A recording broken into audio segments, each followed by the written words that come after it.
The first open hearings now set for next Wednesday, November 13th. Democrats stepping up their investigation into the president's dealings with Ukraine. Wednesday, we expect to hear from the acting ambassador to Ukraine, William Taylor, and State Department official George Kent. The ousted Ukraine ambassador, Marie Yovanovitch, testifies on Friday. Remember, she was behind closed doors. We saw those transcripts this week. Now the whole country, the world, can see her. Today, the committee will release Ambassador Taylor's previous deposition behind closed doors as well. House Intel Chair Adam Schiff is suggesting the public hearings will be a game change for Democrats. I think you will see throughout the course of the testimony, not only their testimony, but many others, the most important facts are largely not contested. We are getting an increasing appreciation for just what took place during the course of the last year and the degree to which the president enlisted whole departments of government in the illicit aim of trying to get Ukraine to dig up dirt on a political opponent. Let's go to the White House now. White House Deputy Press Secretary Hogan Gidley. Hogan, first of all, I just want to get your response to the development of open hearings, something Republicans have been pressing for since this whole thing started a few weeks ago. Well, I watched that announcement from Congressman Schiff, Harris, and I have to say, I don't really think Chairman Schiff has an apartment in Washington, D.C. I think he just lives in these green rooms around town at the various television stations, maybe eating some bagels, a muffin or two, or the fruit you guys put out. Because every time I look up, he's on television spewing more nonsense and telling more lies. It happens time and time again because he's sure not working for the American people. What he's putting forward here is more proof that this is an illegitimate impeachment scam. He's not going to allow us to put forth any witnesses. He's not going to allow us any cross-examination. So this furthers the problem that he's doing everything to try and hurt the president and nothing for the American people. So, Hogan, just to make it clear, it isn't that you cannot put forth witnesses for Republicans who will be in those hearings, and you can submit them. And what I hear you saying is you're challenging the process now by way this would work. Is it different than it was for Bill Clinton? Didn't one side politically have to show the other side who it wanted to have as a witness? Oh, it's unprecedented, absolutely, Harris. And look, the chairman's not going to allow all the witnesses, and he's not going to have the White House in the room. He may have a few Republicans and allow them to ask questions. But the fact here is this.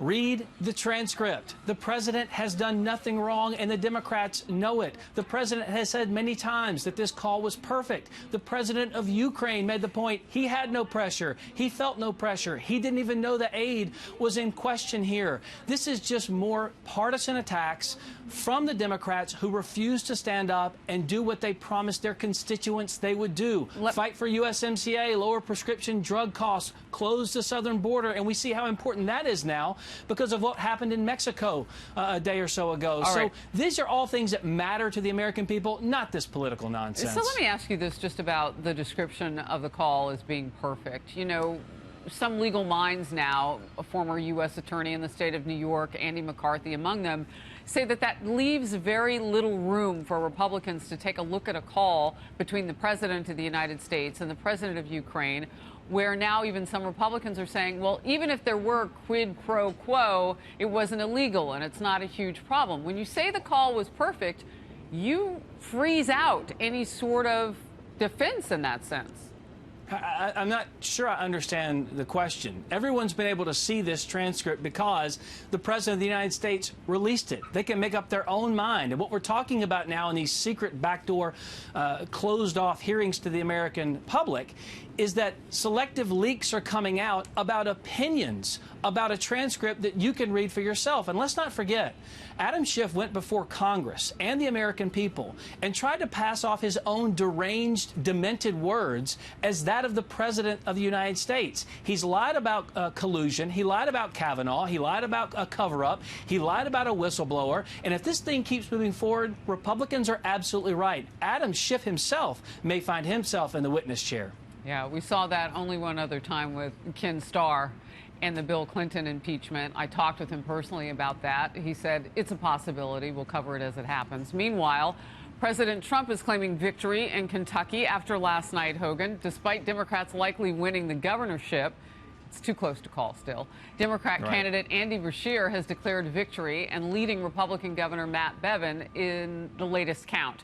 President Trump tweeted this, that Republicans, quote, won 5 out of 6 elections in Kentucky, including 5 great candidates that I spoke for and introduced last night. Matt Bevin picked up at least 15 points in the last days, but perhaps not enough. Fake news will blame Trump, exclamation point. Winning the Mississippi governor race, exclamation point. However, Democrats say Bevin's decision to bring in President Trump did not seal the deal. Let's listen, watch, and then I'll come straight to you, Hogan.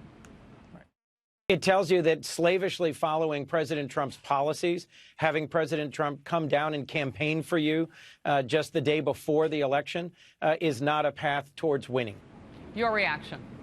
He knows better than that. Listen, I've been in Republican politics for a long time. Endorsements mean one thing, an endorsement. It rarely amounts to a vote. This president changes the outcome, changes the landscape of entire elections every time he announces for a Republican candidate in trouble. Let's not forget, Governor Bevin was about 10 to 15 points behind, and now it's too close to call. Obviously, I can't get too much into that race, but it's because Donald Trump threw his weight behind the Republican candidate and just laid out to the American people in these individual states all over the country just what is at stake here. And that is serious consequences as it relates to trade deals, more money in your pocket, a closed-off border to protect American families and American communities. Democrats are for Green New Deals, infanticide, and open borders.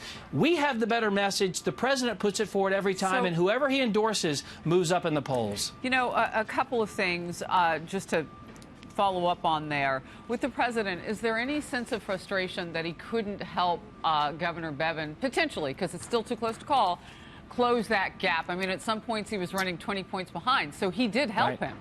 Oh, no question. Absolutely. It's not frustration. It's just a realization of the fact that whatever we do in this White House benefits all American communities, all American families, everybody in this country, coast to coast, sea to shining sea. The president loves the opportunity to get out and tell the American people directly what he's been able to accomplish and how he needs help and support in these states. It's no secret that Donald Trump would rather have people in Congress that actually support moving the country forward and support making American lives better. That's what he wants, and sometimes voters accept that, and sometimes they want to go backwards. All right, real quickly, one last one. Daniel Cameron, first black American attorney general in the state of Kentucky, not getting a lot of play. We talked about this last hour on the couch on Outnumbered. My friend Charles Payne said maybe because he's a Republican. Just real quick thought on that, and then let's talk Mexico.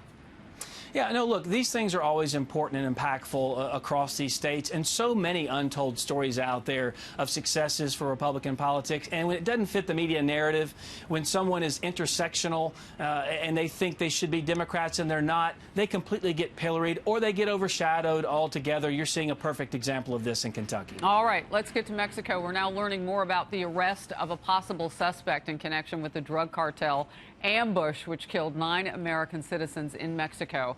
Mexico's president is now declining President Trump's offer from yesterday to help him out with the war on the drug cartels. So I understand, because I saw what you put out yesterday, Hogan Gidley, a little statement on a phone call between them. What did they talk about, and why won't Mexico accept help?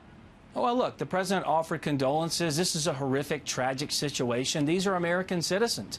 And the president said he'd be happy to help if the president of Mexico wanted that help. What kind of help?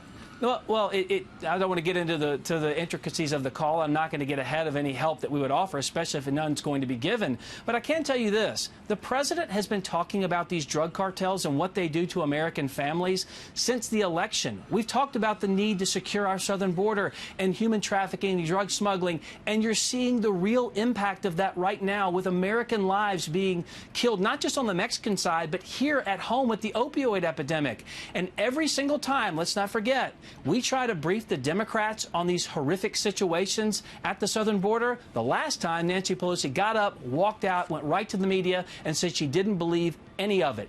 If this doesn't push Democrats to the table, I don't know what will. Senator Tom Cotton, Republican out of Arkansas, had this warning for Mexico. If the Mexican government can't protect Americans inside of Mexico, then America may have to take matters into our own hands. This is only 50 miles away from our southern border. We can certainly defend American citizens inside of Mexico if Mexico is not willing or able to do so. That's some heat from Senator Cotton. It is. And look, I understand what he's talking about. I've known Senator Cotton for a long time. And that's what the president was talking about. He wants to protect and secure the lives of American citizens at home, but also abroad, regardless of where that may be. And because this is just 50 miles south of the American border into Mexico, it makes it even more important and more outstanding for the news coverage to be so ridiculous, in the sense that they're not really covering this as much as they should be, because the American people need to know just what's going on to our own citizens. And whether it's in Mexico or in America, in our own communities, we've got to take a stand, and we've got to stand up to protect those people here at home. Look, there's news breaking today on China trade and that getting maybe the first phase of the deal getting pushed off a little bit while you find a venue. When you come back, I want to talk China. But for now, thank you, Hogan Gidley, for taking all of my questions. And thanks so much.